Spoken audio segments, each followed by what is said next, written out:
సద్దలు. ఇవి సద్దులండి.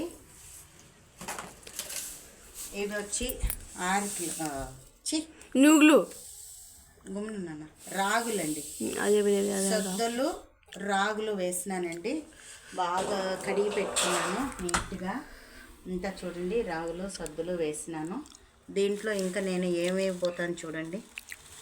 ప్లస్ మొట్టమొదటి చూడండి, ఇవి జొన్నలండి. జొన్నలు అయ్యి ఇవి వచ్చి 6 కిలో అంట. ఇవన్నీ 6 కిలో. ఇది వచ్చి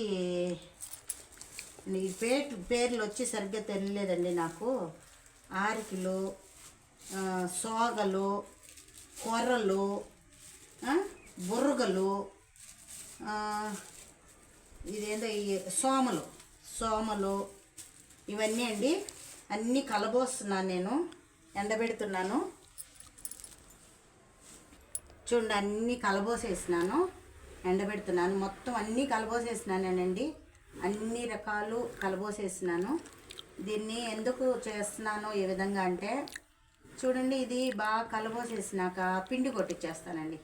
ఇవన్నీ కలిపి పిండి కొట్టించేసి పొద్దున్నే కొంచెంగా జావలాగా గంజిలాగా కాంచుకొని తాగితే అండి పిల్లోళ్ళకి కానీ మనకు కానీ చాలా మంచిదండి. చాలా ఆరోగ్యానికి చాలా మంచిది. అప్పుడంతా పెద్దోళ్ళ కాలంలో ఇవే కదండి ఇవే కదండి తింటా ఉంటారు. కాబట్టి ఇవి ఆ మాదిరి ఎండబోసేస్తున్నానండి. చూడండి, బాగా ఎండుతున్నాయి. ఎండనిచ్చి దీన్ని ఎట్ట కాల్చుకోవాలో కూడా నేను చెప్తానండి. ఓకే అండి, బాయ్.